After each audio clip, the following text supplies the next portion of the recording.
the overrated UFC career of Alexander Gustafsson, the fourth installment in this series, guys. I've done Israel Adesanya, I've done John Jones, I've done Henry Cejudo. Now we got Alexander Gustafsson. I'm going to be expelling the narrative that he is one of the best fighters to never win a UFC title.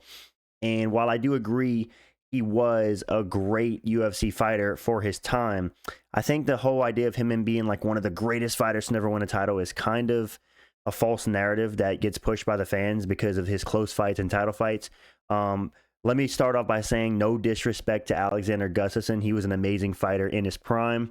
He did some great things in championship fights, but I cannot agree with the notion that this guy's one of the best fighters to never win a UFC belt.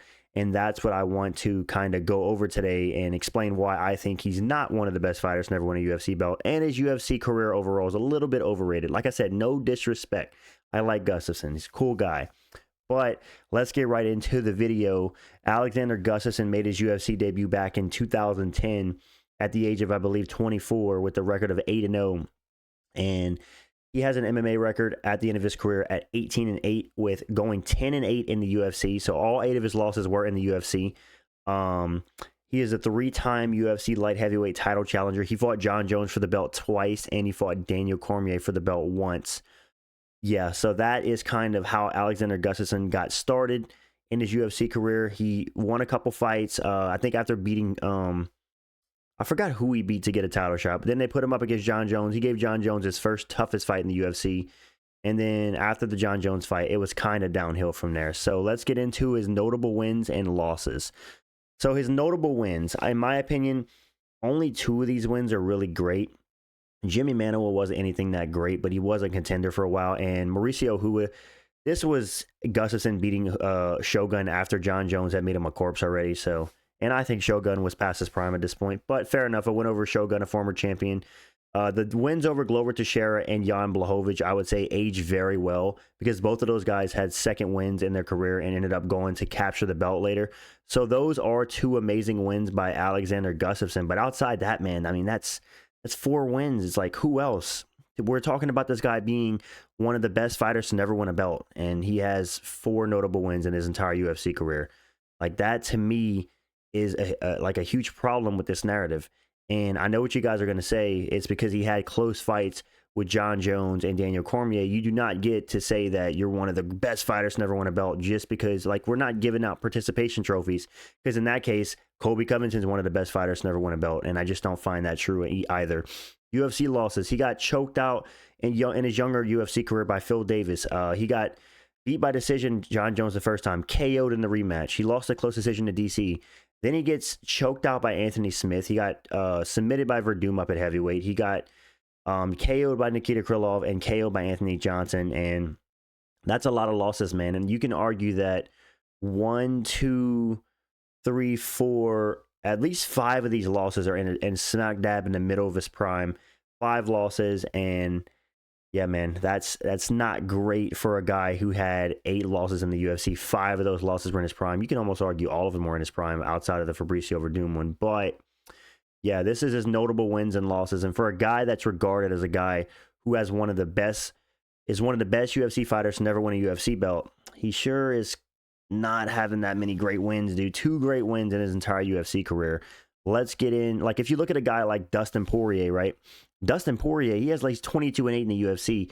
He has like wins over like 5 or 6 former champions and just like a murderer's row of guys that he beat. That's a guy who's one of the best fighters to never win a belt. And I just don't see Alexander Gustafsson on that level, in my humble opinion, brother. People forget, man. Alexander Gustafsson beat John Jones, dude. No, I'm kidding. Let's get on to the next thing, which is an undeserved title shot. Now, this goes into him being overrated because he technically never deserved to fight DC. If you guys remember, he got knocked out by Rumble in the first round, and then he got a title shot off of that. Now, granted, there wasn't anybody for DC to fight at the time, but I never liked guys getting a title shot coming off a loss. And you could argue that if he doesn't get that title shot, who's to say this guy doesn't go on a massive losing streak? I know if I had wheels, I'd be a bike argument, but at the same time, he fought for a UFC title against DC after he got KO'd, and I just don't think he deserved to fight for that title. It's It is nice that he made it close against DC. DC edged out a very close decision. That was a back and forth war. But as I said, Gustafsson should have never fought for the title against DC in the first place, coming off a first round KO loss to Anthony Rumble Johnson. Let's get on to the next thing. UFC record after fighting Jon Jones the first time. 3-6, guys. This guy's 3-6 post Jon Jones fights. And like I said, he was finishing 5 of those fights. 5 of his 6 losses after post Jon Jones' first fight, he was finished. And the narrative that he can be one of the best UFC fighters to never win a belt just because he went to close fights with Jones and DC. I mean, does that make Dominic Reyes one of the greatest fighters to never win a belt? I don't think so. Does that make Colby Covington one of the greatest fighters to never win a belt because he went to life and death with Usman? I don't think so, man. I don't think any of these guys are one of the best fighters to never win a belt. I think Alexander Gustafsson was a journeyman, so to speak. I mean, with a 10-8 record, this guy has a very similar UFC career to like a Jorge Masvidal.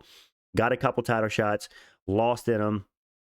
Granted, Jorge Masvidal didn't really make it as close as Gustafsson did, but had title shots, lost in them, and lost a whole bunch of fights, and then gets maybe more credit than he should. But Jorge Masvidal isn't regarded as one of the best guys to never win a belt. Alexander Gustafsson is, and that's what originally made me wanted to make this video, because I just disagree with that notion. I've said it 50 times now. I'm sorry, but yeah, a 3-6 record after the Jon Jones fight, and a 10-8 record overall in the UFC. Like I said, you have guys like Dustin Poirier who have fought multiple former champions with a 22-8 record in the UFC versus a 10-8. So he has 12 more wins than Gustafsson and the same amount of losses. It's absolutely insane.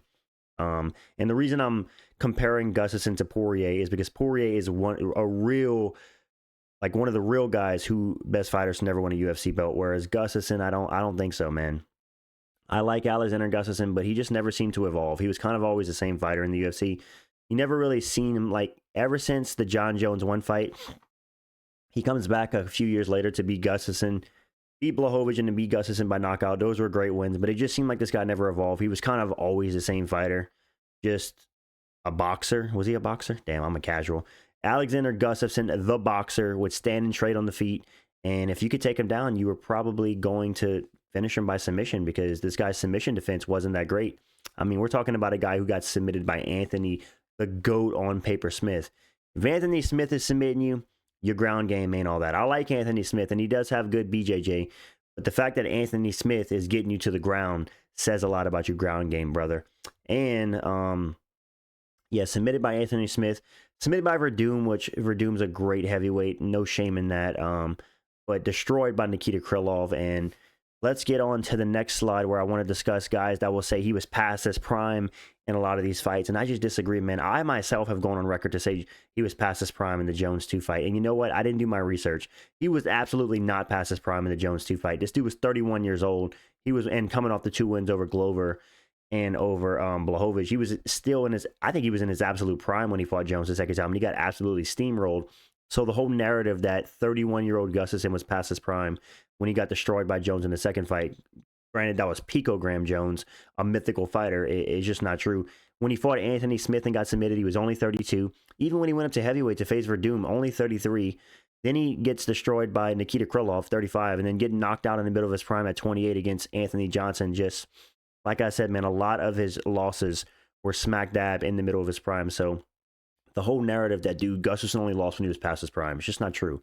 He lost a ton before his prime, he lost a ton in the middle of his prime, and he lost past his prime. So yeah, I think that it's fair to say that Gustafsson is an absolute fraud, and he was never good. I'm kidding. He's not a fraud. He's just not one of the best UFC fighters to ever win a belt, in my opinion. Yeah, so let's get on to the last thing, the conclusion. So what have I been saying this whole video? I want to conclude that Alexander Gustafsson had a solid UFC career overall. You know, I would say he was a journeyman. He fought for the title 3 times, but he's almost like the Donald Cerrone of light heavyweight, you know? Like, he gets a lot of credit for losing. Man, how much of a legend is Alexander Gustafsson, man? Had close fights with DC and Jon Jones. This guy was one of the best fighters to never win a belt. That is a false narrative. That's what this entire video is about. So, in conclusion, he was a perennial contender at light heavyweight, but people forget, man, this guy was 3-6 post Jon Jones 1 fight. So Shout out to Alexander Gustafsson. Amazing MMA career, but a little bit overrated by the fans. Let me know what you guys think in the comments.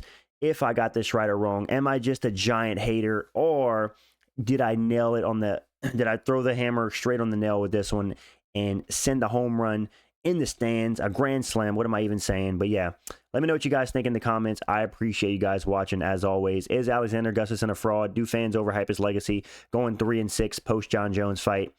And yeah, man, let me know what you guys think in the comments. And I don't want to hear the narrative in the comments that, dude, he took DC and Jones to close decisions, so that's why he's the greatest fighter to never win a belt. No, I don't want to hear that. We're not giving out participation trophies for losses. He lost on paper at the end of the day. He lost. I don't want to hear that. Same thing with Colby Covington. He lost. So he's not one of the best fighters to win the belt. Sure, Dustin Poirier lost, but he proved that he can beat absolute elite oppositions, where Gustafsson did, but not enough. He didn't have the quantity. He had quality. He had 2 good wins in his whole UFC career, arguably. So yeah, let me know if in the comments what you guys think. And am I an absolute casual? Do I just continue to hate on these guys? Remember, I am giving respect to Alexander Gustafsson. He is an amazing guy, an amazing fighter. No disrespect to him. I'm just trying to shut out the false narrative. So yeah, that's it for this one, guys. I'm out, and deuces.